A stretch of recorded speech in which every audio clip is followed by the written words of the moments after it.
ਸੋਰਠ ਮਹਿਲਾ ਚੌਥਾ। ਆਪੇ ਕੰਡਾ ਆਪ ਤਰਾਜੀ, ਪ੍ਰਭ ਆਪੇ ਤੋਲ ਤੁਲਾਇਆ। ਆਪੇ ਸ਼ਾਹ ਆਪੇ ਵਣਜਾਰਾ, ਆਪੇ ਵਣਜ ਕਰਾਇਆ। ਆਪੇ ਕੰਡਾ ਆਪ ਤਰਾਜੀ, ਪ੍ਰਭ ਆਪੇ ਤੋਲ ਤੁਲਾਇਆ। ਆਪੇ ਸ਼ਾਹ ਆਪੇ ਵਣਜਾਰਾ, ਆਪੇ ਵਣਜ ਕਰਾਇਆ। ਆਪੇ ਧਰਤੀ ਸਾਜੀਅਨ ਪਿਆਰੈ, ਪਿੱਛੇ ਟੰਕ ਚੜਾਇਆ। ਮੇਰੇ ਮਨ ਹਰ ਹਰ ਧਿਆਏ, ਸੁਖ ਪਾਇਆ। ਹਰ ਹਰ ਨਾਮ ਨਿਧਾਨ ਹੈ ਪਿਆਰਾ, ਗੁਰਪੂਰੈ ਮੀਠਾ ਲਾਇਆ। ਰਹਾਉ ਆਪੇ ਧਰਤੀ ਆਪ ਜਲ ਪਿਆਰਾ, ਆਪੇ ਕਰੇ ਕਰਾਇਆ। ਆਪੇ ਹੁਕਮ ਵਰਤਦਾ ਪਿਆਰਾ, ਜਲ ਮਾਟੀ ਬੰਦ ਰਖਾਇਆ। ਆਪੇ ਹੀ ਭਾਉ ਪਾਇੰਦਾ ਪਿਆਰਾ, ਬਨ ਬੱਕਰੀ ਸ਼ੀਹ ਹੰਢਾਇਆ। ਆਪੇ ਕਾਸ਼ਟ ਆਪ ਹਰ ਪਿਆਰਾ, ਵਿੱਚ ਕਾਸ਼ਟ ਅਗਨ ਰਖਾਇਆ। ਆਪੇ ਹੀ ਆਪ ਵਰਤਦਾ ਪਿਆਰਾ, ਭੈ ਅਗਨ ਨਾ ਸਕੈ ਜਲਾਇਆ। ਆਪੇ ਮਾਰ ਜੀਵਾਇਂਦਾ ਪਿਆਰਾ, ਸਾਹ ਲੈਂਦੇ ਸਭ ਲਵਾਇਆ। ਆਪੇ ਤਾਣ ਦੀ ਬਾਣ ਹੈ ਪਿਆਰਾ, ਆਪੇ ਕਾਰੈ ਲਾਇਆ। ਜਿਉ ਆਪ ਚਲਾਏ, ਤਿਉ ਚਲੀਐ ਪਿਆਰੇ। ਜਿਉ ਹਰ ਪ੍ਰਭ ਮੇਰੇ ਭਾਇਆ, ਆਪੇ ਜੰਤੀ ਜੰਤ ਹੈ ਪਿਆਰਾ। ਜਨ ਨਾਨਕ ਵਜਹਿ ਵਜਾਇਆ। ਜਿਉ ਆਪ ਚਲਾਏ, ਤਿਉ ਚਲੀਐ ਪਿਆਰੇ। ਜਿਉ ਹਰ ਪ੍ਰਭ ਮੇਰੇ ਭਾਇਆ, ਆਪੇ ਜੰਤੀ ਜੰਤ ਹੈ ਪਿਆਰਾ। ਜਨ ਨਾਨਕ ਵਜਹਿ ਵਜਾਇਆ। ਵਾਹਿਗੁਰੂ ਜੀ ਕਾ ਖਾਲਸਾ, ਵਾਹਿਗੁਰੂ ਜੀ ਕੀ ਫਤਿਹ। ਸਤਿਗੁਰੂ ਪਾਤਸ਼ਾਹ ਸਾਹਿਬ ਜੀ ਦੇ ਪਾਵਨ ਦਰਬਾਰ ਦੀਆਂ ਹਾਜ਼ਰੀਆਂ ਭਰਦਿਆਂ ਗੁਰੂ ਪਾਤਸ਼ਾਹ ਸਾਹਿਬ ਜੀ ਦੇ ਆਪਣੇ ਹੀ ਨਿਜ ਪਾਵਨ ਸਰੂਪ ਸ਼ਬਦ ਨਾਲ ਚਿਤ ਲਾ ਕੇ ਜਦ ਆਪ ਸਾਵਧਾਨ ਤੇ ਇਕਾਗਰ ਚਿਤ ਹੋਏ ਜੁੜ ਮਿਲ ਬੈਠੇ ਹੋ, ਪਾਤਸ਼ਾਹ ਗੁਰਦੇਵ ਜੀ ਦੀਆਂ ਬੇਅੰਤ ਮਹਿਰਮਤਾਂ ਤੇ ਵਡਿਆਈਆਂ ਜੋ ਸਤ ਸੰਗਤ ਵਿੱਚ ਸਦਾ ਵਰਤਦੀਆਂ ਨੇ, ਆਪ ਉਹਨਾਂ ਦੇ ਸਾਂਝੀ ਤੇ ਧਾਰਨੀ ਹੋਏ ਹੋ। ਕਿਰਪਾਲਤਾ ਕਰਨਾ, ਆਪਣੇ ਨਿਰਮਲ ਹਿਰਦੇ ਚੋਂ ਅਰਦਾਸ ਕਰਨਾ ਜੋ ਗੁਰੂ ਪਾਤਸ਼ਾਹ ਸਾਹਿਬ ਜੀ ਰਹਿਮਤ ਕਰਨ। ਪਾਵਨ ਸ਼ਬਦ ਦੀ ਵਿਚਾਰ, ਬੋਲਣ ਦਾ ਤਾਣ ਅਤੇ ਵਿਚਾਰ ਦਾ ਪ੍ਰਵਾਹ ਬਖਸ਼। ਇੱਕ ਵਾਰ ਆਸੀਸ ਦਿੰਦਿਆਂ ਅੰਮ੍ਰਿਤ ਦ੍ਰਿਸ਼ਟੀ ਪਾ ਕੇ ਜਪਣਾ ਜੀ ਸਤਨਾਮ ਸ਼੍ਰੀ ਵਾਹਿਗੁਰੂ। ਗਰੀਬ ਨਿਵਾਸ ਘਟ ਘਟ ਕੇ ਵਾਸੀ ਸ਼੍ਰੀ ਅਕਾਲ ਪੁਰਖ ਵਾਹਿਗੁਰੂ ਜੀ ਦਾ ਕੋਟਾਨ ਕੋਟ ਸ਼ੁਕਰਾਨਾ ਹੈ। ਜੋ ਸੱਚੇ ਪਾਤਸ਼ਾਹ ਸਾਹਿਬ ਜੀ ਨੇ ਕਿਰਪਾ ਕੀਤੀ ਹੈ, ਸੰਪੂਰਨ ਰੈਣ ਆਪਣੇ ਪਿਆਰ ਤੇ ਭਾਣੇ ਵਿੱਚ ਬਤੀਤ ਕਰਾਈ ਹੈ। ਅੰਮ੍ਰਿਤ ਵੇਲੇ ਕੀ ਜਾਗ ਬਖਸ਼ਿਸ਼ ਕੀਤੀ ਤੇ ਇਸ ਵਕਤ ਆਪਣੇ ਹੀ ਪਾਵਨ ਦਰਬਾਰ ਦੀ ਹਾਜ਼ਰੀ ਭਰਨ ਦਾ ਸੁਭਾਗ ਬਖਸ਼ਿਸ਼ ਕੀਤੇ। ਮਹਾਰਾਜ ਰਹਿਮਤਾਂ ਕਰਦੇ ਨੇ, ਹਰ ਰੋਜ਼ ਦੀ ਤਰ੍ਹਾਂ ਸਾਡੇ ਵਾਸਤੇ ਬਖਸ਼ਿਸ਼ ਦਾ ਦਰ ਖੁੱਲ੍ਹਦਾ, ਸਾਨੂੰ ਉਪਦੇਸ਼ ਪ੍ਰਾਪਤ ਹੁੰਦਾ ਹੈ। ਅੱਜ ਵੀ ਮਹਾਰਾਜ ਜੀ ਨੇ ਸਾਨੂੰ ਜੁਗਤ ਦਿੱਤੀ ਹੈ, ਅਸੀਂ ਇਸ ਤਰ੍ਹਾਂ ਅਰਦਾਸ ਕਰਿਆ ਕਰੀਏ ਔਰ ਇਹ ਗਿਆਨ ਸਮਝ ਵੀ ਲਈਏ। ਤੂੰ ਪ੍ਰਭ ਦਾਤਾ ਦਾਨ ਮਤ ਪੂਰਾ, ਹਮ ਥਾਰੇ ਭਿਖਾਰੀ ਜੀ।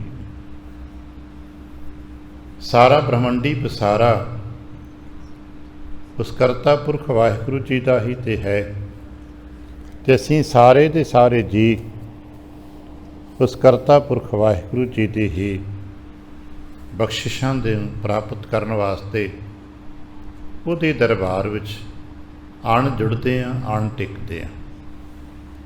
ਜਿਉਂ-ਜਿਉਂ ਅਸੀਂ ਗੁਰੂ ਸਾਹਿਬ ਜੀ ਦੀ ਬਾਣੀ ਨੂੰ ਪੜ੍ਹਦੇ ਸੁਣਦੇ ਸਮਝ ਰੱਖਦੇ ਹਾਂ, ਸਮਝ ਦਾ ਦਾਇਰਾ ਸਾਡਾ ਵੱਡਾ ਹੁੰਦਾ ਹੈ, ਤਿਉਂ-ਤਿਉਂ ਬਾਣੀ ਦਾ ਵਿਸਤਾਰ ਵੱਧਦਾ ਜਾਂਦਾ ਹੈ। ਪਾਤਸ਼ਾਹ ਸਾਹਿਬ ਜੀ ਦੇ ਅੰਮ੍ਰਿਤਮਈ ਬਚਨ ਜੋ ਲੜੀ 'ਚ ਪ੍ਰਾਪਤ ਹੋ ਰਹੇ ਨੇ, 605 ਅੰਕ ਤੇ ਰਾਗ ਸੋਰਠ ਵਿੱਚ ਮਹੱਲਾ ਚੌਥਾ ਭਾਵ ਧੰਨ ਗੁਰੂ ਰਾਮਦਾਸ ਮਹਾਰਾਜ ਜੀ ਕੀ ਬਖਸ਼ਿਸ਼ ਭਰੇ ਬਚਨ ਨੇ, ਜਿਹੜੇ ਸਾਨੂੰ ਲੜੀ ਵਿੱਚ ਪ੍ਰਾਪਤ ਹੋ ਰਹੇ ਨੇ। ਔਰ ਹੁਣ ਤੱਕ ਦੇ ਪੜ੍ਹਦੇ ਪਿਛਲੇ ਬਚਨਾਂ ਦੇ ਵਿੱਚ ਇੱਕ ਗੱਲ ਦੇਖ ਰਹੇ ਹਾਂ, ਆਪ ਹੀ ਆਪ ਹੈ, ਆਪ ਹੀ ਆਪ ਹੈ, ਆਪ ਹੀ ਆਪ ਰਤਾ ਪਿਆਰਾ। ਇੱਥੋਂ ਗੱਲ ਆਰੰਭ ਕੀਤੀ ਸੀ ਧੰਨ ਗੁਰੂ ਰਾਮਦਾਸ ਸਾਹਿਬ ਜੀ ਨੇ। ਸੰਸਾਰ ਵਿੱਚ ਜਿਤਨੇ ਵੀ ਰੂਪ ਰੰਗ ਸਾਡੀ ਸਮਝ ਆ ਸਕਦੇ ਨੇ, ਅਸੀਂ ਦੇਖ ਪਾ ਰਹੇ ਹਾਂ। ਮਹਾਰਾਜ ਕਹਿੰਦੇ ਕਿ ਉਹਦੇ ਆਪਣੇ ਰੂਪ ਨੇ, ਉਹ ਆਪ ਹੀ ਹੈ। ਬਸ ਇਹੀ ਗੱਲ ਸਾਨੂੰ ਥੋੜ੍ਹੀ ਜਿਹੀ ਵਿਸਤਾਰ ਨਾਲ ਗਹਿਰਾਈ ਨਾਲ ਸਮਝਣੀ ਹੈ ਕਿ ਜਿੱਥੇ ਕਿਤੇ ਵੀ ਸਾਨੂੰ ਕੁਛ ਵੀ ਦਿਸਦਾ ਹੈ, ਉਹਦੀ ਬਣਤਰ ਹੈ। ਜਦੋਂ ਉਹਦੀ ਬਣਤਰ ਹੈ ਤਾਂ ਉਸ ਹਰ ਬਣਤਰ ਦੇ ਵਿੱਚ ਉਹਦਾ ਆਪਣਾ ਅੰਸ਼ ਮੌਜੂਦ ਹੈ। ਇਸ ਪੱਖੋਂ ਉਹ ਆਪ ਹੈ। ਦੁਨੀਆ ਦੇ ਸਾਡੇ ਸ਼ਬਦ ਅਲੱਗ-ਅਲੱਗ ਹੁੰਦੇ ਨੇ, ਪਰ ਸਮਗਰ ਤੌਰ 'ਤੇ ਉਹ ਇੱਕ ਹੀ ਹੁੰਦਾ ਹੈ। ਜਿਵੇਂ ਆਪਾਂ ਕਦੇ-ਕਦੇ ਕਹਿ ਦਿੰਦੇ ਹਾਂ, ਕਿਤੇ ਬੈਠੇ ਹੋਏ ਕਿ ਮੈਂ ਸਾਹਮਣੇ 'ਤੇ ਬੈਠਾ, ਠੀਕ ਹੈ ਜੀ, ਸਾਹਮਣੇ ਸੁਣ ਲੈਂਦੇ ਹਾਂ, ਸਾਹਮਣੇ ਬੈਠਾ ਹੈ। ਫਿਰ ਕੋਲ ਜਾ ਕੇ ਅਸੀਂ ਛੂਹਣੇ 'ਤੇ ਕਹਿੰਦੇ ਮੇਰਾ ਹੱਥ ਹੈ। ਹੁਣ ਮੈਂ ਅਤੇ ਮੇਰਾ ਹੱਥ ਅਲੱਗ-ਅਲੱਗ ਹੋ ਜਾਂਦੇ ਹਾਂ, ਇਸ ਤਰ੍ਹਾਂ ਸਾਰੇ ਅੰਗ ਅਲੱਗ-ਅਲੱਗ ਹੋ ਜਾਂਦੇ ਨੇ। ਫਿਰ ਮੈਂ ਵੱਖਰਾ ਰਹਿ ਜਾਂਦਾ, ਫਿਰ ਕਹਿੰਦੇ ਇਹ ਤਾਂ ਮੇਰਾ ਸਰੀਰ ਹੈ, ਮੈਂ ਤਾਂ ਹੋਰ ਵੱਖਰਾ ਹਾਂ। ਸੂਖਸ਼ਮਤਰ ਵੱਧਦੇ ਚਲੇ ਜਾਵਾਂਗੇ। ਇਸੇ ਤਰ੍ਹਾਂ ਆ ਜੋ ਵੀ ਦਿਸ ਰਿਹਾ ਹੈ ਪ੍ਰਮਾਤਮਾ ਹੈ। ਫਿਰ ਥੋੜ੍ਹਾ ਅੱਗੇ ਜਾਵਾਂਗੇ, ਪ੍ਰਮਾਤਮਾ ਦੇ ਅੰਗ ਨੇ। ਜਿਵੇਂ ਸਾਡੇ ਸਰੀਰ ਦੇ ਆਪਣੇ ਨਿੱਕੇ-ਨਿੱਕੇ ਅੰਗ ਨੇ, ਇੱਕ ਰੋਮ ਵੀ ਹੈ, ਬਹੁਤ ਇੱਕ ਛੋਟਾ ਜਿਹਾ ਰੋਮ ਹੈ, ਪਰ ਹੈ ਤੇ ਸਰੀਰ ਦਾ ਇੱਕ ਨਿੱਕਾ ਜਿਹਾ ਅੰਗ ਹੀ ਨਾ। ਭਾਵੇਂ ਉਹਦੀ ਕੋਈ ਵੱਡੀ ਕੀਮਤ ਨਹੀਂ ਮੰਨੀ ਜਾਂਦੀ, ਪਰ ਕੁਦਰਤ ਵਿੱਚ ਸਰੀਰ ਦਾ ਉਹ ਅੰਗ ਹੈ। ਇਵੇਂ ਬਹੁਤ ਸਾਰੇ ਜੀਵ ਜੰਤੂ ਪਸ਼ੂ ਪਕਸ਼ੀ ਜੋ ਕੁਝ ਵੀ ਆਕਾਰ ਵਿਚਾਰ ਦਿਸ ਰਿਹਾ ਹੈ, ਇਹ ਕਰਤਾ ਪੁਰਖ ਦੇ ਬ੍ਰਹਮੰਡੀ ਪਸਾਰੇ ਦਾ ਸਰਗੁਣ ਸਰੂਪ ਦਾ ਇੱਕ ਅੰਗ ਹੈ। ਔਰ ਇਸ ਸਰਗੁਣ ਸਰੂਪ ਦੇ ਅੰਗ ਨੂੰ ਉਹਦਾ ਰੂਪੀ ਕਿ ਉਹੀ ਕਿਹਾ ਜਾਂਦਾ ਨਾ, ਜਿਵੇਂ ਸਮਗਰਤਾ 'ਚ ਕਿਹਾ ਜਾਂਦਾ ਇਹ ਸਭ ਪ੍ਰਮਾਤਮਾ ਹੈ। ਗਿਆਨ ਖੰਡ ਵਿੱਚ ਪ੍ਰਵੰਡ ਹੁੰਦੀ, ਇਹ ਪ੍ਰਮਾਤਮਾ ਦੇ ਅੰਗ ਨੇ। ਇਹ ਪ੍ਰਮਾਤਮਾ ਦੇ ਫਿਰ ਅਸੀਂ ਪਹਿਲਾਂ ਕਹਾਂਗੇ ਪ੍ਰਮਾਤਮਾ ਦੇ 5 ਵੱਡੇ ਅੰਗ ਨੇ, ਪੌੜ ਪਾਣੀ ਵਸੰਤਰ ਕਰਕੇ ਜੋ 5 ਤੱਤ ਨੇ। ਫਿਰ ਉਹਨਾਂ ਤੋਂ ਪਤਾ ਨਹੀਂ ਕਿਤਨੇ ਕੁ ਕਾਇਨਾਤ ਰਚੀ ਹੋਈ ਹੈ। ਅੱਜ ਜਿਤਨੇ 4 ਖਾਣੀਆਂ ਨੇ, ਇਹ ਸਾਰੀਆਂ ਉਹਦੀ ਰਚਨਾ ਹੈ। ਇਸ ਪੱਖੋਂ ਉਹ ਸਭ ਦੇ ਵਿੱਚ ਆਪ ਵੀ ਹੈ ਅਤੇ ਸਭ ਤੋਂ ਵੱਖਰਾ ਵੀ ਹੈ। ਜਿਵੇਂ ਅਸੀਂ ਆਪਣੇ ਸਮਗਰ ਸੰਪੂਰਨ ਸਰੀਰ ਦੇ ਵਿੱਚ ਆਪ ਵੀ ਹਾਂ, ਸਰੀਰ ਵੀ ਹਾਂ, ਸਰੀਰ ਤੋਂ ਰਹਿਦਾ ਵੀ ਹਾਂ, शरीर तो रहता साडा अगला पक्ष सूक्ष्म है। जिन्होंने सूक्ष्म की समझ आ जाती है वो फिर समझ लेंगे भी सूक्ष्म तो अगे भी तो हैगा, फिर कारण शरीर है। जिन्होंने कारण की समझ आ जाती है वो कारण तो भी अगे तो है, फिर कहते तो परमात्मा है, यानी कि कुछ ना कुछ अगे तुरया रहिंदा है ना। इस तरह आ दिसता होया आकार जो दिसै है सो तेरा रूप, दिसता होया आकार भी उसका है। कोल जाके रंगां रंगां की वंड अलग कर देंगे, पर फिर कहांगे ओहदी बख्शिश है, ओहदी बनतर है, ओहदे अंग ने, पर वो फिर वखरा, वो होर अगे जावांगे तत्तां करके होर वखरा पता लगे सारिਆਂ ਦੇ ਵਿੱਚ किस तरह है। घट घट मैं हर जू बसै, किस तरह व्यापक है। पुहप मद ज्यों बास बसत है। हुण फुੱਲ ਦੇ ਵਿੱਚ सुगंध वसती है, अज तक देखी नहीं गई, प्रमाणी सारिਆਂ ने। फुੱਲਾਂ ਦੇ ਵਿਚਲੀ सुगंध ਨੂੰ देखिया तो किसी भी नहीं ना, प्रमाणिया सारिਆਂ ने। ਜਿਹੜੇ विग्यानक ने उस सुगंध ਨੂੰ देखने की कोशिश कर रहे हैं, तो जो बहुत बारीकी ने देखते हैं तो की देखते हैं, पराग के काणी तो उड्डते देखते हैं। अज जिन्होंने बहुत बारीकी दे नाल इस विज्ञान में काम किया है वो जानते हैं कि फुलों के विचों की उड़ रहा, पराग उड़ रहा। पुराने लोग उसनों तन्मात्रा कहते होंदे सी, जो दिसती तो नहीं पर हुंदी आ, जिसके सदके साडे आ सुगंध जिहड़ी एक तो दूजे थां ते ट्रैवल करती है, वो बहुत छोटा जा आखिर कोई अणु होवेगा ना, क्यों कुछ तो है जो ट्रैवल करके जा रहे हैं। उन लोग अणु कहते होंगे, पुराने लोग तन्मात्रा, साडे तन की एक मात्रा है, जिसकी भी वो सुगंध है उस दे उस स्वरूप की एक छोटा जा वो मात्रा है। जिवें आपां इकाई कही ने ना 100 चों एक, जिवें चौलों की भरी देग चों आपां एक कढ़ के देखते कहने हाँ पक गए जी, इवें ही वो सुगंध या दुर्गंध के जो निक्के निक्के कण हवा चुटते हैं, जो इन अखां नाल देखे नहीं जा सकते, बहुत बारीक होंदे ने। लोग डॉक्टर जिहड़े इस पासे दे ने जानते ने, वो उड्डते ने, पर वो की उन्होंने लोग अणु कहिंदे हो, उन्होंने तन मात्रा कहिंदे ने। उस फुੱਲ दे तन का एक निक्का जिहा अंग उड़ के दूजे तक जाता है, तद उहदी सुगंध नूं उहदे तक पहुँचा दिंदा है तो वही ना फुੱਲ का ही हिस्सा है, तो वह फुੱਲ बूटे का हिस्सा है, बूटा जमीन का हिस्सा है। इंज है तो तन्मात्रा सुगंध भी इसे करके जमीन का ही जो रूप गुण है वो सुगंध है। इसे करके सुगंध भी नहीं कहा जाता, सिर्फ गंध। असी उसनूं चंगा ते मंदा कहिंदे आ। जितनी स्मैल है, जितनी गंध है, ये धरती का हिस्सा है, धरती का रूप है, धरती का गुण है। चंगा ते मंदा असी कहांगे ना, इंज वो आप ही आप है। यही गल सानू चौथे पातशाह ने शब्दां ने समझा रहे हैं। भाई अज भी कहेंगे हुण रूप बदल बदल के कहिंदे ने।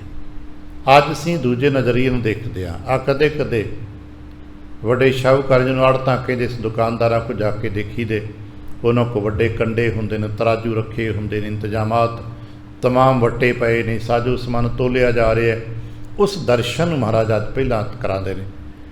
आपे कंडा आप तराजी, प्रभ आपे तोल तोलाया।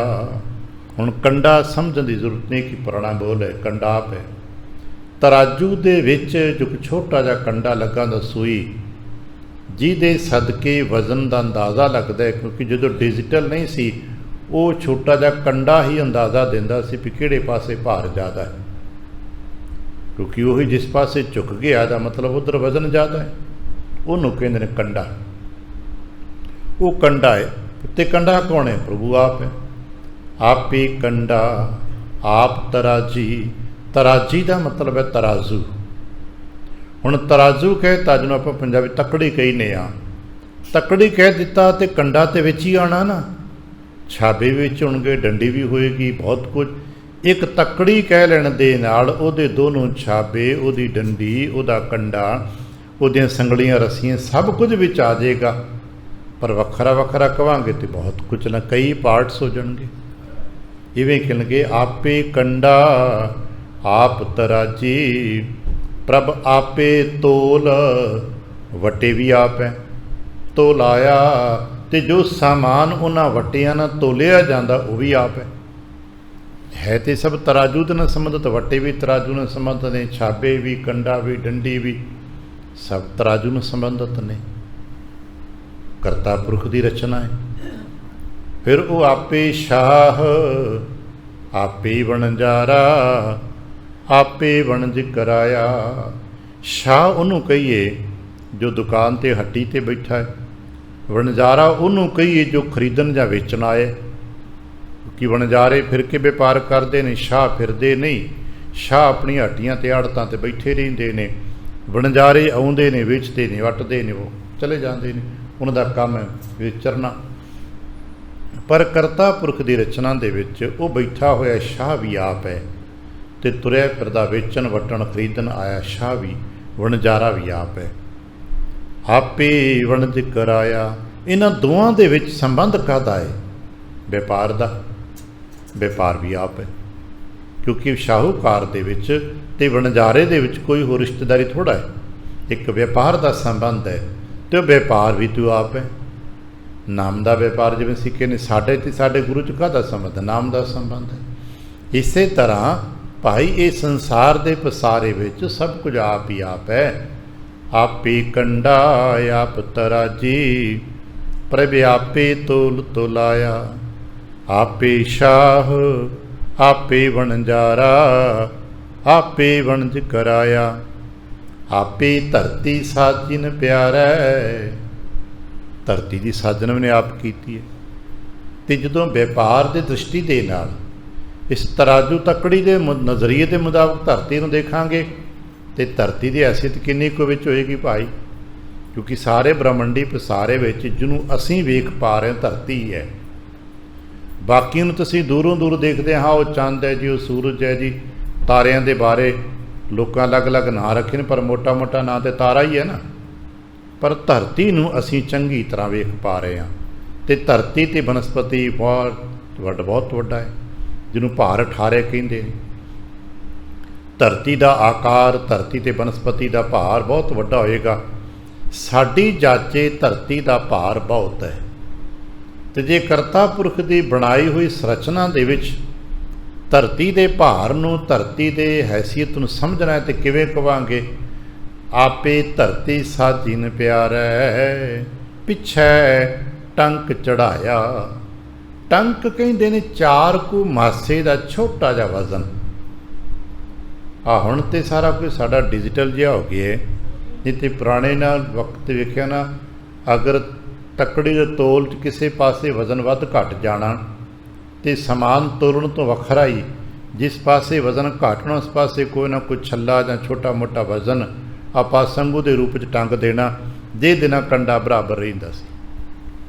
धरती की हैसियत कितनी कु है? उस टंक जितनी। साडी दृष्टि च धरती का आकार बहुत वड्डा है। भार 18 कहिंदे ने।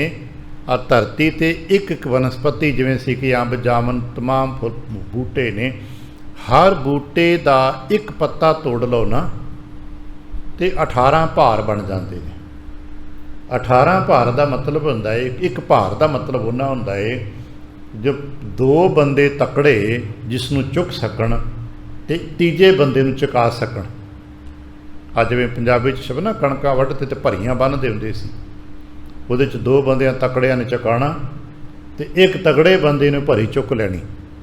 ਹੁਣ ਦਾ ਵਜ਼ਨ ਆਪੋ ਆਪਣਾ ਅਲੱਗ-ਅਲੱਗ ਹੋਏਗਾ, ਪਰ ਇਹਨੂੰ ਇੱਕ ਭਾਰ ਕਹਿੰਦੇ ਨੇ, ਇੱਕ ਬੋਝ। ਇਹਦੇ ਨਾਲ ਹੀ ਪੁਰਾਣੇ ਕੁਲੀ ਆਦਿਕ ਜੋ ਭਾਰ ਢੋਣ ਵਾਲੇ ਸੀ, ਇੱਕ ਭਾਰ ਦਾ ਵਜ਼ਨ ਤੈਅ ਕੀਤਾ ਜਾਂਦਾ ਸੀ, ਕਿਉਂਕਿ ਉਦੋਂ ਤੋਲਣ ਵਾਸਤੇ ਤਾਂ ਕੁਝ ਹੁੰਦਾ ਨਹੀਂ ਸੀ, ਇਹ ਭਾਰ ਦੇ ਮੁਤਾਬਕ ਹੀ ਤੋਲਿਆ ਜਾਂਦਾ ਸੀ। ਕਹਿੰਦੇ ਨੇ ਅਗਰ ਇਸ ਤਰ੍ਹਾਂ ਕੀਤਾ ਜਾਏ ਤੇ 18 ਭਾਰ ਹੋ ਜਾਂਦੇ ਨੇ ਇੱਕ ਇੱਕ ਪੱਤੇ ਦੇ ਨਾਲ। पर धरती तो बहुत वड्डी है, पर कुदरत के ब्रह्मंडी पसारे धरती की कीमत किन्नी कु है, जिन्नी कुछ छाबे नूं बराबर करने वास्ते एक छोटा जिहा टंक बनिया हुंदा ना, इन्नी कु है। 4 कु मासे, तो 4 कु मासे का वजन हथ ते लैके देखन की लगेगा? कुछ भी तो नहीं। ये ठीक है, सुनार की तकड़ी ते 4 मासे वजन बहुत होएगा, पर जदों असीं किसी शाहूकार की तकड़ी के 4 मासे रखांगे तो कुछ भी नहीं होना, क्योंकि उत्थे तो मणा के हिसाब नाल तुलदा है। शाहूकार ने जो कंडा बने हैं वो तो मणा नाल तोलदा है, तो उत्थे 4 मासे की की हैसीयत है। हाँ, सुनार जो तोड़िया नाल तोलदा है उन्होंने तो रत्तियां ते चावलों ते मासियां की कीमत पैंदी है, पर जो वड्डे पद्धर देखते हाँ उत्थे धरती की कोई कीमत नहीं। छोटे पद्धरां ते देखांगे तो इत्थे निक्के जे पत्ते का भी तोल होएगा, पर जो वड्डे पद्धर देखन सारी धरती की कीमत, धरती का वजन इन्ना कु है जिवें आपे धरती साजिन प्यारै पिछै टंक चढ़ाया। बस जिवें एक निक्का जिहा 4 कुमासे का वजन टंग दिता जाता है, जिन्होंने पुराने किते किते लोगों के अलग अलग भाषा च लोग पासंग भी कहते सन, वो तोल पूरा करने वास्ते बस इदा नहीं काम हुंदा सी कि तोल पूरा किया जी, और तो कुछ भी नहीं हैसीयत नहीं। हुण की करिए महाराज, कदरत आ करता पुरख दी कुदरत तप सारा ते इन्ना वड्डा है, फिर असीं की करिए? सानू कहंदे भाई इसनूं ध्यान विच रख, भी इन्ना वड्डा पसारा कुदरत दा है तो फिर तू की उहदे विच? कि मैं तो कुछ धरती 4 पासों को मात्र नहीं गी तो मैं की होवांगा उहदे विच? मैं तो 4 पासों मात्र दे विच एक रेत तक किणके बराबर मेरी हैसीयत है ना। कहने लगे फिर काम तू कर, मेरे मन हर हर ध्याए सुख पाया। वो भाई तू आकार दे वड्डप्पण वल ना वेख, तू दा ध्यान धर, उहदी विशालता का ध्यान धर, उहदे दात स्वरूप का ध्यान धर, उहदियां दित्तियां होईयां दातां दा ध्यान धर। ये देख भी वो इन्ने वड्डे पसारे दे विच भी तेरी हैसीयत नूं बरकरार उन्हें रखिया होया है ना। तैनूं साह मिलदा है, जीवन मिलदा है, खाण पीण हंडाण नूं तैनूं सब कुछ वखरा वखरा मिलदा है, सुख पा। इस करके उहदा ध्यान कर, मेरे मन हर हर ध्याए। याद रखना ते जपली नहीं कह रहे, जप तो भी गहरा है ध्याए। असीं हौली हौली जे इस पासे नूं किते समझ लईए ना, जप सिमरन ध्यावना शब्द सानूं इक्को जिहे लगदे ने, और मोटे तौर पर असीं इन्हां दा इक्को अर्थ कर भी लैने हुंदे आ, समझाउण एक दूजे नूं भी मोटे मोटे तौर पर।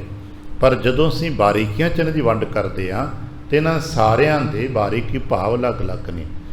जप हुंदा है जिवें असीं इत्थे बैठ के कोई कल्ला बैठ के वाहिगुरू वाहिगुरू वाहिगुरू करदा, जप है भाई। आ पाठ करना जप है, कीर्तन करना भी एक हिसाब नाल जप है, क्योंकि जदों किसी शब्द का पूरा उच्चारण करते हाँ तो बोल के दूजे नूं सुना रहे हाँ जां आप सुन रहे हैं, उदों जप है। जप उदों कहिए जदों घट्टो घट अपने बोले हुए बोल नूं असीं आप ते घट्टो घट सुन लईए। इसे करके जप के 3 स्वरूप लोग मनते हैं। एक वो हुंदा है जिसनूं दूजा सुने, जो बाबा बैखरी बोलते हैं दूजा सुन रहे। एक वो अवस्था होंदी जो दूजा नहीं सुन रहा पर सानू सुनाई दे रहा। इन्ना मध्यम असीं बोलते हाँ, सानू पता है बुल पूरे फरकते ने साडे, पर दूजे नूं नहीं पता लगता की बोलदा है, आप सुनते हैं। तीजी अवस्था होंदी जिथे बुल भी नहीं फरकते साडे, पर सानू फिर भी पता होंदा असीं की बोलते हैं। ये तो जप हो गया। इसी तरह सिमरन जिहड़ा है जप करदियां सिमरन किसता हो रहा वो थोड़ा जिहा भेत रह जाता है कि कई बार असीं वेखिआ होणा अपने आप नूं जप जानते हैं। मान लो आप सवेरे सवेरे अज की गल कर लीए, बैठे हो जप कर रहे हो वाहिगुरू वाहिगुरू, उस आपने जपजी साहब का पाठ किया होवे, किसी सुखमनी साहब का किया होवे, किते 5 बाणियां कर लिया आपो अपना भाई, मैं तो टिप्पणी नहीं कर सकता। किसी वाहिगुरू वाहिगुरू जपिया, हुण अंदर की चल रहा है, चेता किहदा आ रही है, ख्यालों च कौन चल रहे है, वो सिमरन हो रहा है। उसनों असीं बार बार रोक के, जाप तो आपां रोकते नहीं ना, पाठ तो हो ही जा रहे हैं, वाहिगुरू वाहिगुरू तो हो ही जा रहे हैं। जो अंदर चल रहे है बार बार कई बार कल्पनावां आ जांदियां ने, जिन्होंने पंजाबी च फुरने कई ने आ। हुण कोई ना कोई फुरना घर का, परिवार का, सज्जन मित्र का, भैन भरावां का, धीआं पुत्रां का, दुनिया का, कई बार फजूल ही हुंदे ने, जिहदा लेना देना सी कुछ नहीं, फुरना आ जाता है। हुण वो फुरना साडा सिमरन के रूप च है। उस फुरनिਆਂ नूं रोक के उस फुरने के थां ते वाहिगुरू शब्द या वाहिगुरू चिंतन पाउणा, उहनूं चिंतन कहिंदे ने। ਹੁਣ ਕੀ ਅਸੀਂ ਕਰ ਪਾਉਂਦੇ ਹਾਂ? ਸਾਰੀ ਕਸ਼ਮਕਸ਼ ਸਾਡੀ ਉੱਤੇ ਹੁੰਦੀ ਹੈ। ਜਾਪ ਤੇ ਇੱਕ ਵਾਰ ਯਾਦ ਕਰ ਲਿਆ, ਠੀਕ, ਯਾਦ ਕਰ ਲਿਆ ਜੀ। ਜਪਜੀ ਸਾਹਿਬ ਪਾਠ ਹੈ, ਇੱਕ ਵਾਰ ਯਾਦ ਕਰ ਲਿਆ, ਹੋ ਗਿਆ, ਉਹ ਤਾਂ ਯਾਦ ਹੋ ਗਿਆ, ਉਹ ਤਾਂ ਦਿਮਾਗੀ ਹਾਲਾਤ ਵਿੱਚ ਯਾਦ ਹੈ, ਪਰ ਚਿੰਤਨ ਵਿੱਚ ਉਹ ਨਹੀਂ ਟਿਕਿਆ। ਜਦੋਂ ਵੀ ਪਾਠ ਕਰਨ ਲੱਗਦੇ, ਸਾਰਿਆਂ ਦਾ ਸ਼ਾਇਦ ਜਾਤੀ ਤਜਰਬਾ ਹੋਏਗਾ, ਜਪਜੀ ਸਾਹਿਬ ਪਾਠ ਜਦੋਂ ਵੀ ਕਰਨ ਲੱਗਦੇ ਆ, ਕੀ ਸਾਡਾ ਧਿਆਨ ਗੁਰੂ ਨਾਨਕ ਵੱਲ ਜਾਂਦਾ ਹੈ? ਨਹੀਂ।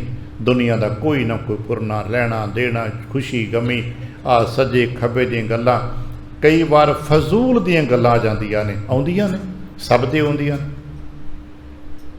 ਉਹ ਸਾਡਾ ਚਿੰਤਨ ਹੈ। ਸਿਮਰਨ ਉਸਦਾ ਹੈ। ਉਹਦੇ ਸਿਆਣੇ ਕੀ ਕਰਦੇ ਨੇ? ਫਿਰ ਭਾਈ ਜਾਪ ਤੇ ਕਰ ਰਹੇ ਨੇ। ਹੁਣ ਜਦੋਂ ਜਾਪ ਥੋੜ੍ਹਾ ਕਹਿੰਦੇ ਸਿਮਰਨ ਕਰ ਲਓ, ਸਿਮਰਨ ਦਾ ਮਤਲਬ ਹੁੰਦਾ ਹੈ ਕਿ ਆਪਣੇ ਉਸ ਚਿੰਤਨ ਕਲਾ ਨੂੰ ਦੁਨੀਆ ਦੇ ਸਰਕਲ ਤੋਂ ਰੋਕ ਲਓ ਭਾਈ, ਰੱਬ ਦਾ ਚੇਤੇ ਕਰ ਲਓ। ਜਿਵੇਂ 10-20 ਵਾਰ ਸ਼ਬਦ ਪੜ੍ਹ ਕੇ ਸ਼ਬਦ ਚੇਤੇ ਕੀਤਾ, ਤਾਂ ਮਨ ਨੂੰ ਇੱਧਰੋਂ ਉੱਧਰੋਂ ਰੋਕ ਕੇ ਭਾਈ ਚੇਤੇ ਕਰੋ ਕਿਤੇ ਗੁਰਦੇਵ ਸ਼ਬਦ ਰਵਾਏ, ਗੁਰੂ ਨਾਨਕ ਦਾ ਚੇਤਾ ਆ ਜਾਏ। ਤਾਂ ਕਹਿੰਦੇ ਚੇਤਾ ਹੀ ਤਾਂ ਚੇਤ, ਤੇ ਤੁਮਕੋ ਥੋੜ੍ਹਾ ਬਹੁਤਾ ਚੇਤਾ ਹੈ ਤੇ ਚੇਤਾ ਕਰ ਵੀ ਮੇਰਾ ਗੁਰੂ ਹੈ, ਮੇਰਾ ਗੁਰੂ ਹੈ, ਗੁਰੂ ਹੈ। ਚਿੰਤਨ ਦਾ ਇਸੇ ਤਰ੍ਹਾਂ ਹੌਲੀ ਹੌਲੀ ਧਿਆਨ, ਜਾਂ ਅੱਜ ਕਹਿੰਦੇ ਧਿਆਏ, ਧਿਆਨ ਕਾਹਦਾ ਹੁੰਦਾ? ਜਦੋਂ ਜਿਸ ਚੀਜ਼ ਦਾ ਸਿਮਰਨ ਹੁੰਦਾ ਹੈ, ਸਿਮਰਨ ਦੀ ਹੀ ਗਹਿਰੀ ਅਵਸਥਾ ਧਿਆਨ ਹੁੰਦੀ ਹੈ। ਸਿਮਰਨ ਦੇ ਵਿੱਚ ਫਿਰ ਵੀ ਸਾਨੂੰ ਆਪਣੀ ਚੇਤਨਾ ਨੂੰ ਵਰਤਣਾ ਪੈ ਰਿਹਾ ਹੈ। ਸਿਮਰਨ ਦੇ ਵਿੱਚ ਆਪਣੇ ਪੁਰਨਿਆਂ ਸੰਕਲਪਾਂ 'ਤੇ ਮਿਹਨਤ ਕਰਨੀ ਪੈ ਰਹੀ ਹੈ। ਇਸੇ ਕਾਰਨ ਜਾਪ ਕਰਦਾ ਹੋਇਆ ਵਿਅਕਤੀ ਵੀ ਥੱਕਦਾ ਹੈ ਅਤੇ ਸਿਮਰਨ ਕਰਦਾ ਹੋਇਆ ਵਿਅਕਤੀ ਵੀ ਥੱਕਦਾ ਹੈ। ਅਤੇ ਜਦੋਂ ਇਹੀ ਕਲਾ ਧਿਆਨ 'ਤੇ ਪਹੁੰਚ ਜਾਂਦੀ ਹੈ, ਫਿਰ ਥੱਕਦਾ ਨਹੀਂ ਹੈ, ਫਿਰ ਥਕਾਨ ਨਹੀਂ ਹੁੰਦੀ। ਅਸੀਂ ਤੁਸੀਂ ਸਾਰੇ ਜਾਣਦੇ ਹਾਂ, ਪਾਠ ਕਰਦੇ ਹਾਂ ਅਤੇ ਥੱਕਦੇ ਹਾਂ ਨਾ, ਥੋੜ੍ਹੀ ਦੇਰ ਜਾਪ ਕਰਦੇ ਹੋ ਤਾਂ ਥੱਕਦੇ ਹੋ ਨਾ, ਸਿਮਰਨ ਕਰਦੇ ਵੀ ਥੱਕਦੇ ਆ ਨਾ, ਪਰ ਜਦੋਂ ਸਾਡਾ ਧਿਆਨ 'ਚ ਪਹੁੰਚ ਜਾਏਗਾ, ਫਿਰ ਥਕਾਨ ਸਰੀਰ ਦੀ ਮਿਟ ਜਾਏਗੀ, ਫਿਰ ਸਰੀਰ ਤਾਂ ਹੀ ਥੱਕੇਗਾ, ਫਿਰ ਥੋੜ੍ਹਾ ਜਿਹਾ ਮਨ ਅੱਕੇਗਾ। ਕਿਉਂਕਿ ਜੇ ਤਾਂ ਇਸ ਧਿਆਨ ਵਿੱਚ ਮਨ ਦਾ ਰਸ ਹੋ ਜਾਏ ਅਤੇ ਮਨ ਆਨੰਦ ਲਏਗਾ, ਅਤੇ ਨਹੀਂ ਤਾਂ ਮਨ ਫਿਰ ਅਜੇ ਉਖੜੇਗਾ। ਇਸੇ ਕਰਕੇ ਲੋਕਾਂ ਦਾ ਧਿਆਨ ਉਖੜਦਾ, ਬਾਰ-ਬਾਰ ਧਿਆਨ ਉਖੜਦਾ। ਗੁਰਦੇਵ ਕਿਰਪਾ ਕਰਨ, ਇਹ ਤੀਜੀ ਲੇਅਰ ਹੈ, ਤੀਜੇ ਥਾਂ 'ਤੇ ਇਸਦਾ ਧਿਆਨ ਟਿਕ ਸਕੇ। ਧਿਆਨ ਦਾ ਮਤਲਬ ਹੁੰਦਾ ਜਿਹਦੀ ਬਹੁਤ ਵੱਡੀ ਜ਼ਰੂਰਤ ਹੋਵੇ, ਉਹੀ ਗੱਲ ਬਾਰ-ਬਾਰ ਧਿਆਨ ਵਿੱਚ ਆਉਂਦੀ। ਆਪਾਂ ਇੱਥੇ ਬੈਠੇ ਹਾਂ, ਫਿਰ ਧਿਆਨ ਕਿਸ ਦਾ ਆ ਰਿਹਾ? ਆਪੋ ਆਪਣੇ ਭਾਈ।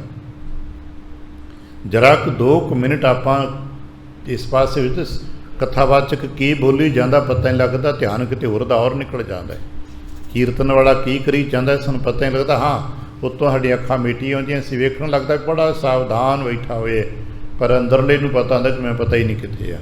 ਥੋੜ੍ਹੀ ਦੇਰ ਬਾਅਦ ਜਦੋਂ ਅਗਲਾ ਆਨੰਦ ਸਾਹਿਬ ਸ਼ੁਰੂ ਕਰਦਾ, ਹਾਂ ਆ ਗਏ ਜੀ, ਉਹਨਾਂ ਚਿਰ ਕਿੱਥੇ ਗਏ? ਉਹ ਧਿਆਨ ਸਾਡਾ ਕਿੱਥੇ ਚਲਾ ਜਾਂਦਾ? ਮਨ ਖਿੱਚ ਕੇ ਲੈ ਜਾਂਦਾ ਹੈ, ਧਿਆਨ ਚਲਾ ਜਾਂਦਾ ਹੈ। ਜਦੋਂ ਉਹ ਗੁਰੂ ਸ਼ਬਦ ਵਿੱਚ ਟਿਕ ਜਾਏ, ਉਹਨੂੰ ਕਹਿੰਦੇ ਨੇ ਮੇਰੇ ਮਨ ਧਿਆਏ।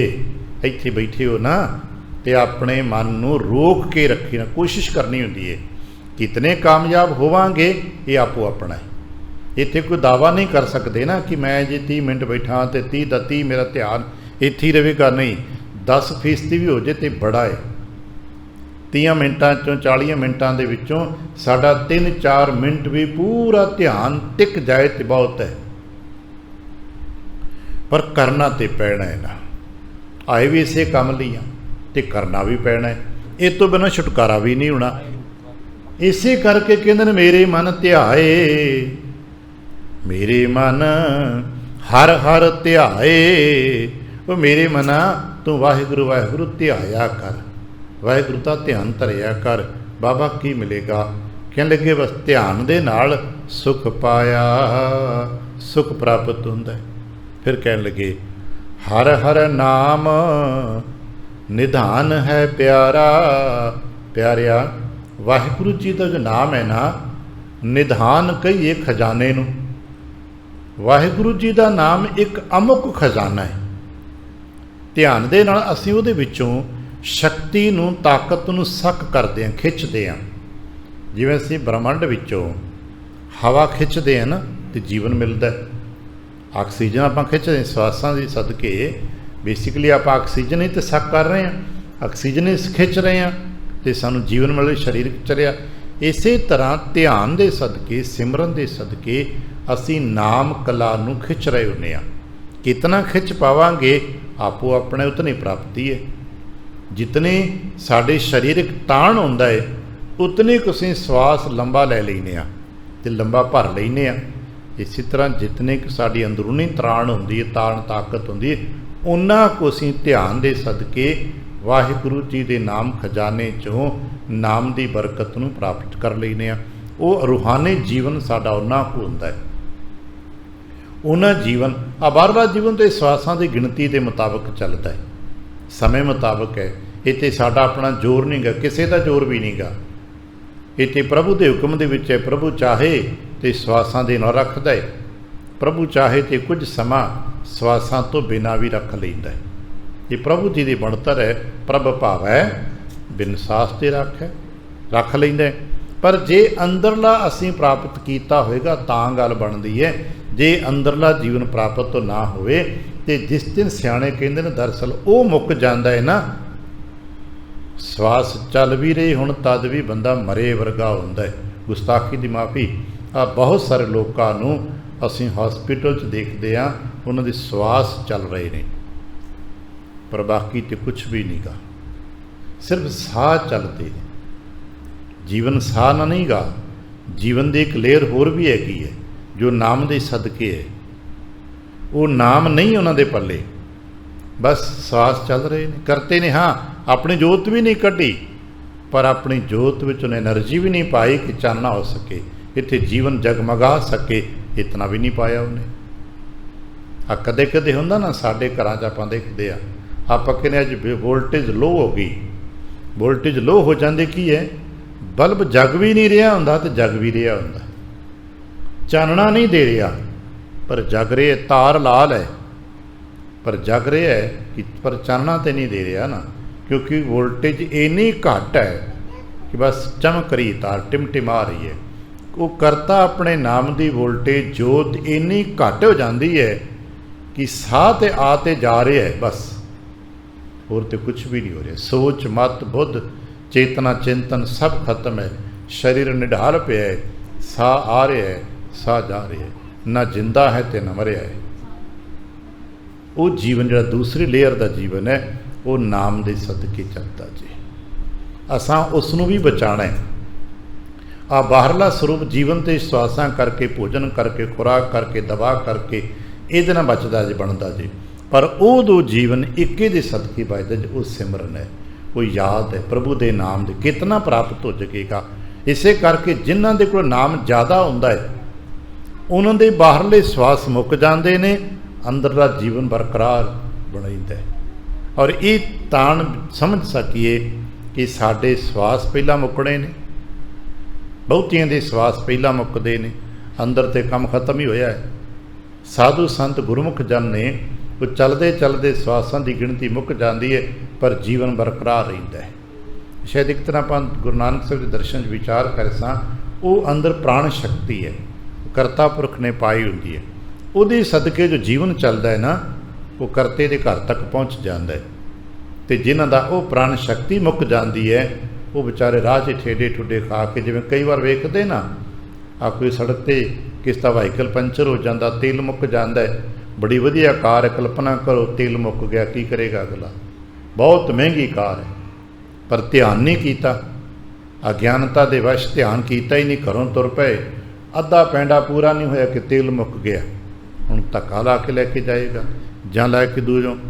ਚਲੋ ਇਹ ਤਾਂ ਦੁਨਿਆਵੀ ਵਸਤੂ ਹੈ, ਰਿਫਿਲ ਹੋ ਜਾਏਗੀ, ਪਰ ਚੇਤਾ ਰੱਖਣਾ ਜੇ ਚਲਦਿਆਂ ਚਲਦੇ ਇਸ ਤਰ੍ਹਾਂ ਪ੍ਰਾਣਾ ਰੂਪੀ ਤੇਲ ਮੁੱਕ ਗਿਆ ਤਾਂ ਕੀ ਕਰਾਂਗੇ? ਕਿਤੇ ਉੱਥੇ ਸਾੜਨਾ ਪਏਗਾ ਨਾ, ਉੱਥੇ ਚੁੱਕਣਾ ਪਏਗਾ, ਯਾਤਰਾ ਉੱਥੇ ਰੁਕ ਜਾਏਗੀ। ਸਵਾਸਾਂ ਰੂਪੀ ਤੇਲ ਜਿਹੜਾ ਉਹ ਬਾਹਰਲੇ ਲੇਅਰ 'ਤੇ, ਸਿਮਰਨ ਰੂਪੀ ਤੇਲ ਅੰਦਰ ਹੈ। ਅਤੇ ਜੀਵਨ ਦੋਨਾਂ ਲੇਅਰਾਂ 'ਤੇ ਚੱਲਦਾ ਜੇ, ਸਵਾਸਾਂ ਦੇ ਪੱਧਰ 'ਤੇ ਵੀ ਚੱਲਦਾ ਅਤੇ ਸਿਮਰਨ ਦੇ ਪੱਧਰ 'ਤੇ ਵੀ ਚੱਲਦਾ ਹੈ। ਗੁਰਦੇਵ ਕਿਰਪਾ ਕਰਨ ਅਸੀਂ ਸਮਝੀ। ਸੁੱਖ ਜਿਹੜਾ ਇੱਥੇ ਗੱਲ ਕਰ ਰਹੇ ਨੇ, ਇਹ ਕੇਵਲ ਬਾਹਰਲਾ ਨਹੀਂ ਗਾ ਕਿ ਹਾਂਜੀ ਸਾਡੇ ਕੋਲ ਸਾਧਨ ਵਧੀਆ ਨੇ, ਕੱਪੜੇ ਵਧੀਆ ਪਾ ਲਏ, ਸਾਨੂੰ ਏਸੀ ਵਧੀਆ ਲੱਗ ਗਿਆ। ਇੱਥੇ ਤਾਂ ਠੀਕ ਹੈ, ਸੁਵਿਧਾਵਾਂ ਨੇ, ਪਰ ਮਹਾਰਾਜ ਕਹਿਣ ਲੱਗੇ ਹਰ ਹਰ ਨਾਮ ਮੇਰੇ ਮਨ हर हर ध्याए सुख पाया। अज ना वेखिया होना, आप देख रहे हो, आप बहुतियों को डिवाइस ने सुख दे खखे में औंकड़ लगा हुआ है। वो सुख जो केवल एक ऐसा सुख है जिसनों कदे दुख दे नाल कटिया ही नहीं जा सकता। आत्मक अनरोह रूहानी सुख जिन्हों आप कहते हैं। हर हर नाम निधान है प्यारा। जितना ध्यान धरांगे, जितना ध्यावांगे, उतना ही इस करते दे खजाने चो सानू कुछ मिल जाएगा। तो जितना करते दे खजाने चो ना मिलेगा, साडा अंदरूनी जीवन उतना बलवान हो जाएगा, वो चलता जाएगा। कहने लगे गुरपूरै मीठा लाया। गुरु दे राही समझ आउंदी है कि भाई वाहिगुरु जी का नाम ही मिठा है। सानू बहुते जियां नूं अजे गुरु दे राही ये समझ नहीं आई, इसे करके सानू संसार दे पदार्थ मिठे लग रहे हैं। संसार दे ऐशो आराम दी गल्लां मिठियां लग रही हैं, संसार दे निंदा चुगली दी गल्लां च रस मिल रहा है, क्योंकि सानू अजे नाम मिठा नहीं लगा। जिस दिन गुर किरपा वरतेगी, इसे उम्मीद च बैठे हाँ कि साडे ते भी किरपा वरते। कैसे में कह सकी हर बिन कछु न लागई, भगतन को मीठा। आन स्वाद सब फीकिया, कर निर्णव डीठा। ये निर्णव डीठा असीं भी कर सकीए, किते सानू भी होए कि हाँ सिक्की ना पाई। असीं ऐसा नहीं करते। हुण निंदा चुगली स्वाद नहीं है, पर असीं अपने आप नूं वेखिया होना है। ਇੱਥੇ ਅਸੀਂ ਕੀਰਤन सुन के जाने ਆ ਤੇ ਜੋੜੇ ਘਰ 'ਚ ਆਪਾਂ ਜਾ ਕੇ ਨਿੰਦਾ ਕਰ ਰਹੇ ਨੇ, ਇੱਕ ਦੂਜੇ ਤੇ ਕਮੈਂਟਸ ਪਾਸ ਕਰ ਰਹੇ। ਕਿਉਂ? ਸਾਨੂੰ ਅਜੇ ਉਹਦੇ 'ਚ ਰਸ ਹੈ ਨਾ, ਆ ਫਿੱਕਾ ਹੋ ਗਿਆ, ਇਹਦਾ ਸਵਾਦ ਨਹੀਂ ਆਇਆ। ਪਰ ਨਹੀਂ ਸੋਚਦੇ ਵੀ ਸ਼ਾਇਦ ਉੱਥੇ ਮੂੰਹ ਮਾਰਾਂਗੇ ਤੇ ਸ਼ਾਇਦ ਸਵਾਦ ਜ਼ਿਆਦਾ ਆਏਗਾ। ਇਸੇ ਕਰਕੇ ਤੇ ਅਸੀਂ ਕਰਦੇ ਨਾ ਜਾ ਕੀਤਾ, ਆ ਹੋਇਆ, ਉਹਨੇ ਆ ਕੀਤਾ, ਗਾਹੇ ਬਗਾਹੇ ਦੇਖੀਦਾ ਹੈ। ਜਿਨ੍ਹਾਂ ਤੋਂ ਉਮੀਦ ਹੁੰਦੀ ਨੇ ਕਿ ਤੇ ਬਹੁਤ ਸਾਊ ਭਾਈ ਵਾਕਈ ਬਾਣੀ ਕਰ ਅਸੀਂ ਕਹਿ, पता लगा वही उत्थे निंदा कर रहा होंदा, पता लगता खाली डब्बा है, क्योंकि उन्हें स्वाद नहीं आया। जवाणी चों नाम का स्वाद। यतन करी अरदास करी महाराज मेरे ते भी कृपा कर, मैनू तेरी शब्द का स्वाद आ जाए। तो एक बार जो शब्द का स्वाद आ जाएगा ना, फिर घर तक बोलने का चित्त नहीं करेगा, जी करेगा कोई बुलाए ही ना, चुपचाप बस बैठा रवा, आनंद माणदा रवा, क्योंकि मिठास इतनी ज़्यादा हो जाएगी, गहरा हो जाएगा आनंद। जिमें बहुत स्वादिष्ट इष्ट पदार्थ खा लीए, लेकिन ना भाई हुण होर कुछ खाण नूं चित नहीं करता, रजे पे तृप्त होए आ, बहुत वधिया खा के होर कुछ नहीं खा सकते। नाम का भोजन आप खा रहे हैं, गल कर रहे हैं, थाल विच तनुस्तु बिन सत संतोख विचारो है, पर सानू अजे स्वाद नहीं आ रहा। करी सकीए गुर किरपा करन, गुरपूरै मीठा लाया। जिन्होंने गुरपूरे के सदके नाम मिठा लग गया, फिर वो टिक जाते हैं इस मिठास विच, आनंद टिक जाते हैं। जिवें भवरा एक बार कमल दे विच आके बैठता है, उसनों दी सुगंध, उहदा रस, उहदा मकरंद मिठा लगता है, उडना ही भुल जाता है, बोलना ही भुल जाता है, गुंजार ही भुल जाता है, मर तक जाता है, लेकिन मिठास नहीं छड्डदा। हिरन नूं एक बार संगीत चों मिठास आ जाती है, सियाणे कहते हैं फिर मरना भुल जाता है। किसी जाल पाया कोई परवाह नहीं, गोली मारता है कोई परवाह नहीं, मार देंगे लोग, पर वो तो अपने मिठास सुरत कला के मिठास टिकिया हुए। महाराज कहन लगे कि असीं टिक सकी। बेनती करिया करी महाराज मैनू भी कृपा करो ना, ये नाम का मिठास मैनू आ जाए। फिर समझाते सुन। आपे धरती आप जल प्यारा, आपे करे कराया। प्यारिया आ इन्नी वड्डी धरती देखदा है, सियाणे कहंदे ने धरती ते पानी ज़्यादा है, पर धरती ते पानी बनाया तो नहीं आप ही ना। करता पुरख की रचना अपने आप ने, साचे ते पवना पया, पवनै ते जल होए, जल ते तिर भवन साजिया। ये पानी तो ही धरती की हौली हौली रचना बनती ना। आ देखते हैं धरती आप है, जल आप है, और सारे मनते हाँ आ जीवन वास्ते जिथे जल जरूरी है उत्थे धरती भी तो जरूरी है। मान लो धरती ना होवे, पानी पानी तो कित्थे जीओगे, जीवन हो ही नहीं सकता, क्योंकि जीवन वास्ते जल भी जरूरी है। जे पानी पीता है तो माता धरत महत है, दोनों के सदके तो जीवन बनता है। कहन लगे आपे हुक्म वरतता प्यारा, जल माटी बंद रखाया। ਵੇਖਿਆ ਨਾ ਉੱਦਾਂ ਅਸੀਂ ਪਾਣੀ ਤੇ ਮਿੱਟੀ ਮਿਲਾਈਏ ਤੇ ਸੋਖ ਲੈਂਦੇ ਇੱਕ ਦੂਜੇ ਨੂੰ, ਜਿਹੜਾ ਜ਼ਿਆਦਾ ਹੋਏਗਾ ਉਹਦੇ 'ਚ ਦੂਜਾ ਡੁੱਬ ਜਾਂਦਾ। ਪਰ ਦੇ ਬ੍ਰਹਮੰਡੀ ਪਸਾਰ 'ਚ ਵੇਖੀਏ, ਜਦੋਂ ਵੱਡੇ ਨਕਸ਼ੇ ਕਰਕੇ ਵੇਖੀਦਾ ਤਾਂ ਇੰਝ ਲੱਗਦਾ ਹੈ ਕਿ ਸਾਰਾ ਸਾਗਰ ਇੱਦਾਂ ਜਿਵੇਂ ਕਿਸੇ ਪੰਡ 'ਚ ਚਾਦਰ ਤਪੜੀ 'ਚ ਪਾ ਕੇ ਰੱਖਿਆ ਹੋਇਆ। ਠੀਕ ਹੈ, ਅਸੀਂ ਤਾਂ ਠੀਕ ਹੈ ਇੱਥੇ ਛੱਪੜਾਂ 'ਚ ਵੇਖਿਆ ਨਾ, ਤੇ ਕਿਤੇ ਬਹੁਤ ਵੱਡਾ ਸਰੋਵਰ ਹੋਵੇ, ਬਹੁਤ ਵੱਡਾ ਤੇ ਉੱਚੇ ਥਾਂ 'ਤੇ ਵੇਖੀ ਤਾਂ ਇੰਝ ਲੱਗੇਗਾ ਜਿਵੇਂ ਪਾਣੀ ਕਿਸੇ ਤਪੜੀ 'ਚ ਪਾ ਕੇ, ਕਿਸੇ ਟਰੇ 'ਚ ਪਾ ਕੇ, ਕਿਸੇ ਤਰਮਚੀ 'ਚ ਪਾ ਕੇ ਰੱਖਿਆ ਹੋਇਆ। ਉਹਨੂੰ ਉਂਝ ਪਾਣੀ ਮਿੱਟੀ ਸੋਖ ਲੈਂਦੀ ਹੈ, ਪਰ ਬਣਾ ਮੂੰਹੀ ਪਾਹੀ ਉੱਠ ਸਾਗਰਾਂ ਦਾ ਸਰੋਵਰਾਂ ਦਾ ਮਿੱਟੀ ਦੀ ਤਰਮਚੀ ਬਣੀ ਹੈ, ਉਹਦੇ 'ਚ ਟਿਕਿਆ ਪਿਆ ਕਿ ਜਲ ਮਾਟੀ ਬੰਦ ਰਖਾਇਆ। ਇਹ ਬੰਨ ਕੇ ਰੱਖਿਆ ਹੋਇਆ ਹੁਕਮ ਦੇ ਵਿੱਚ, ਆਪੇ ਹੀ ਭਉ ਪਾਇਂਦਾ ਪਿਆਰਾ, ਬੰਨ ਬੱਕਰੀ ਸ਼ੀਹ ਹੰਡਾਇਆ। ਹੁਣ ਹੁਕਮ ਦੀ ਕਲਾ ਇਵੇਂ ਆ, ਇਹ ਦੋਨੋਂ ਇੱਕ ਦੂਜੇ ਨੂੰ ਸੋਖ ਲੈਂਦੇ ਨੇ, ਪਰ ਸਮਝਾਉਣਾ ਸਮਝ ਕੇ ਇੱਦਾਂ ਹੈ ਜਿਵੇਂ ਸ਼ੇਰ ਅਤੇ ਬੱਕਰੀ ਇਕੱਠੇ ਰਹਿ ਨਹੀਂ ਸਕਦੇ, ਪਰ ਹੁਕਮ ਹੈ ਸ਼ੇਰ ਅਤੇ ਬੱਕਰੀ ਇਕੱਠੇ ਨੇ। ਅਸੀਂ ਵੇਖਿਆ ਹੋਣਾ ਹੈ ਜਿੱਥੇ ਕਿਤੇ ਦਰਗਾਹੀ ਹੁਕਮ ਵਰਤ ਜਾਂਦੇ ਨੇ, ਇਹ ਸ਼ੇਰ ਅਤੇ ਬੱਕਰੀ ਇਕੱਠੇ ਬੈਠ ਸਕਦੇ ਨੇ। ਆ ਕੀਰਤਪੁਰ ਸਾਹਿਬ ਕਦੇ ਜਾਣਾ, ਕੀਰਤਪੁਰ ਦੇ ਉਰਲੇ ਪਾਸੇ ਬਾਬਾ ਬੁੱਢਣ ਸ਼ਾਹ ਜੀ ਦੀ ਸਮਾਧ ਹੈ, ਬਾਬਾ ਗੁਰਦਿੱਤਾ ਸਾਹਿਬ ਜੀ ਕੇ ਗੁਰਦੁਆਰਾ ਸਾਹਿਬ ਦੇ ਨੇੜੇ। ਉੱਥੇ ਬਾਬਾ ਬੁੱਢਣ ਸ਼ਾਹ ਜੀ ਦੀ ਬੱਕਰੀ ਅਤੇ ਸ਼ੇਰ ਇਕੱਠੇ ਬੈਠੇ ਨੇ, ਉਹਦੀ ਬੱਕਰੀ ਨੂੰ ਸ਼ੇਰ ਚਾਰ ਕੇ ਲੈ ਕੇ ਆਉਂਦਾ। ਅਤੇ ਅੱਜ ਉੱਥੇ ਬਾਬੇ ਦੀ ਸਮਾਧ ਹੈ, ਅਤੇ ਬਾਬੇ ਦੀ ਸਮਾਧ ਦੇ ਨੇੜੇ ਬੱਕਰੀ ਦੀ ਵੀ ਹੈ ਅਤੇ ਸ਼ੇਰ ਦੀ ਵੀ ਹੈ, ਕਿਉਂਕਿ ਬਾਬੇ ਦੀਆਂ ਬੱਕਰੀਆਂ ਸ਼ੇਰ ਚਾਰ ਕੇ ਲੈ ਕੇ ਆਉਂਦਾ ਹੈ। ਦੂਜੇ ਜਾਨਵਰਾਂ ਤੋਂ, ਜੰਗਲੀ ਜਾਨਵਰਾਂ ਤੋਂ ਉਹਦਾ ਸ਼ੇਰ ਰਾਖੀ ਕਰਦਾ ਹੈ, ਕਿਉਂਕਿ ਬਾਬਾ ਉਸ ਬੱਕਰੀ ਦਾ ਦੁੱਧ ਚੋ ਕੇ ਗੁਰੂ ਨਾਨਕ ਲਈ ਤਿਆਰ ਕਰਦਾ ਹੈ। ਯਾਦ ਹੋਵੇਗਾ ਗੁਰੂ ਨਾਨਕ ਜੀ ਨੂੰ ਉਹਨਾਂ ਉਹੀ ਦੁੱਧ ਪੇਸ਼ ਕੀਤਾ ਸੀ, ਅਤੇ 6ਵੇਂ ਪਾਤਸ਼ਾਹ ਸਾਹਿਬ ਨੇ ਆ ਕੇ ਕਿਹਾ ਸੀ ਬਾਬਾ ਦੁੱਧ, ਅਤੇ ਬਾਬੇ ਨੇ ਭਰਵੱਟੀ ਤਾਂ ਕਰਕੇ ਦੇਖਿਆ ਸੀ ਕੌਣ ਆ ਗਿਆ।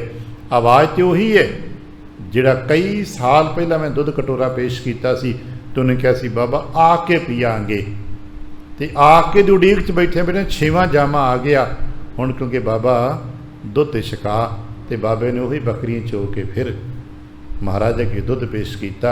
ਉਹਦੀ ਬੱਕਰੀ ਨੂੰ ਸ਼ੇਰ ਚਾਰਦਾ। ਹੁਕਮ ਦੀ ਕਲਾ ਬਹੁਤ ਗਹਿਰੀ ਹੋ ਸਕਦੀ ਹੈ। ਹੁਕਮ ਦੇ ਵਿੱਚ ਜੋ ਅਸੰਭਵ ਹੈ ਉਹ ਹੋ ਸਕਦਾ ਹੈ, ਅਸੰਭਵ ਕੁਛ ਨਹੀਂ। ਸਾਡੇ ਲਈ ਬਹੁਤ ਕੁਝ ਹੈ, ਔਰ ਹੁਕਮ ਦੇ ਵਿੱਚ ਕੁਛ ਨਹੀਂ। ਅਗਲੇ ਪਾਵਨ ਸ਼ਬਦ ਦੀਆਂ ਅਗਲੀਆਂ ਗੱਲਾਂ ਫਿਰ ਆਪਾਂ ਬੈਠਾਂਗੇ, ਕਿਉਂਕਿ ਅੱਜ ਬੇਨਤੀ ਕਰਾਂ ਧੰਨ ਧੰਨ ਸਤਿਗੁਰੂ ਗੁਰੂ ਅੰਗਦ ਦੇਵ ਮਹਾਰਾਜ ਜੀ ਦਾ ਜੋਤੀ ਜੋਤ ਪੁਰਬ ਵੀ ਹੈ। ਸ਼ਾਮ ਦੇ ਦੀਵਾਨ ਵਿੱਚ ਆਪਾਂ ਸਾਰੀ ਵਿਚਾਰ ਕੋਸ਼ਿਸ਼ ਕਰਾਂਗੇ ਗੁਰੂ ਅੰਗਦ ਦੇਵ ਮਹਾਰਾਜ ਜੀ ਕੇ ਜੋਤ ਜੋਤ ਸੰਬੰਧਿਤ ਹੁੰਦੀ ਹੋਈ। ਇਤਨੇ ਕੁ ਬਚਨ ਪ੍ਰਵਾਨ ਕਰਨਾ, ਭੁੱਲ ਚੁੱਕ ਦੇਖੀਵਾਂ, ਆਸੀਸ ਤੇ ਪਿਆਰ ਦਿੰਦੇ ਫਤਿਹ ਬੁਲਾਵਣਾ। ਵਾਹਿਗੁਰੂ ਜੀ ਕਾ ਖਾਲਸਾ, ਵਾਹਿਗੁਰੂ।